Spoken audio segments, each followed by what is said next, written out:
MTD CNC, bringing you the latest engineering news, reviews, events and special offers via video media.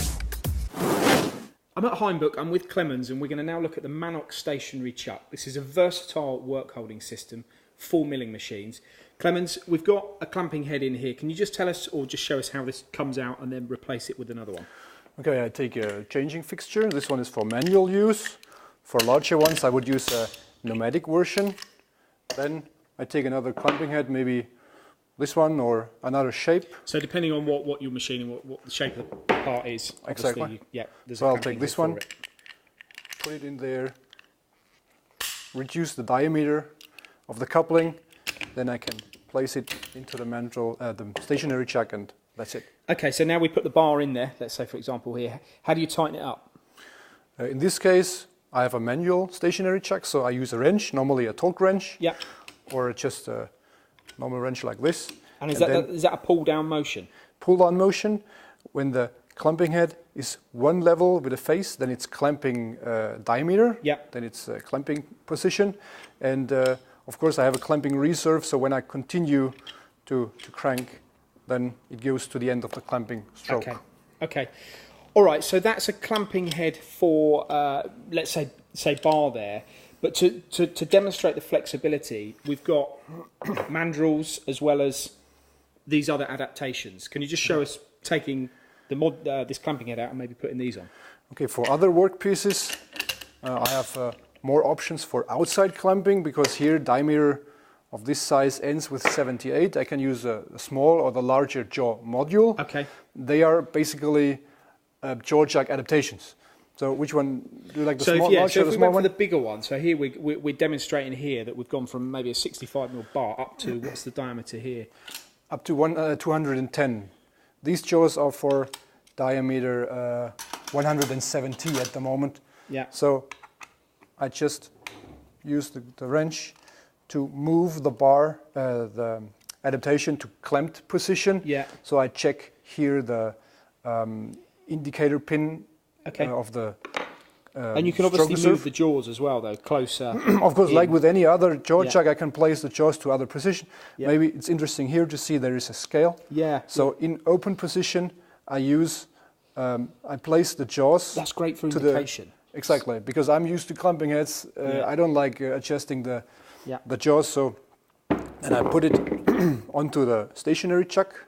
Then I lock 3 screws just to mount it onto the face of the stationary chuck. Maybe I just lock 1 for demonstration, and then I connect the coupling of the adaptation with the basic work holding. Now that's it, and now we're ready to go. Same way, use the same method to. Now I just need another wrench, because with a large adaptation, this one doesn't fit so nicely. Okay. That's why I have this one.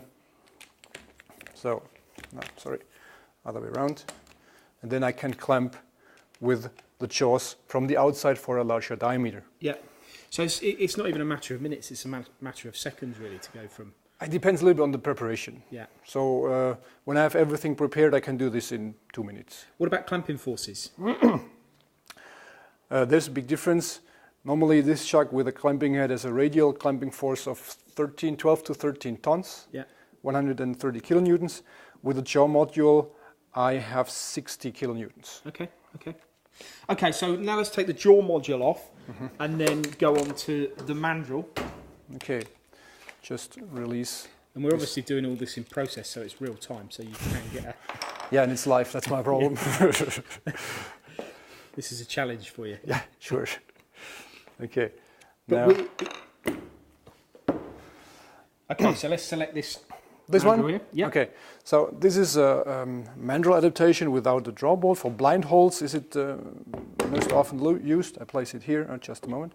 I have to check if this one is in release position. Then place it here. I lock again the adaptation with 3 screws. Just use 1 here. And then I have to connect the coupling of the mandrel adaptation with a stationary chuck. That's why I go in here. Right. I just lock the coupling, and when I actuate it, Now you see the bushing is moving, yeah, and spreading open. So if we've got a pre-prepared part that's got a bore, drops over the mandrel. Exactly. And then it gives you your secure clamping. Same thing here. When the bushing is one level with the mandrel body, then I'm in clamped position, in this case 50 millimeters. Yeah. And now I go to clamping reserve. Okay. So very much the Manok stationary chuck, very much for one-piece clamping. What about multiples? If you had, if you were looking for multiple setups, is it for that? You mean multiple clampings on one machine table? Yeah. Then customers often use hydraulic or pneumatic actuated stationary chucks. That's where we would use a hydroc. Okay. It's the same as the Manok, but it just has a what's the word? Piston. Yes. Okay. A piston below. But the principle's the same in terms of the flexibility. The principle is exactly the same. And I think the biggest factor here when we talk about flexibility is the fact that although the Manok is for milling, all the adaptations can be used within your turning range as well. Of course, you by selecting the basic Workholding, in this case a manual actuated Manok, which you don't use for series production. Yeah. When you use a hydraulic one, you can use it for series, but all clamping heads or adaptations you can use on any basic Workholding. Doesn't matter if grinding, turning, milling. Yeah, you can use it throughout. Yeah, I mean, well, that's a really good insight, and I think the fact we've done it in real time demonstrates to our viewers the flexibility that the Manok stationary chuck can offer you. For more videos, products and news, go to mtdcnc.com or follow MTD Online on Twitter.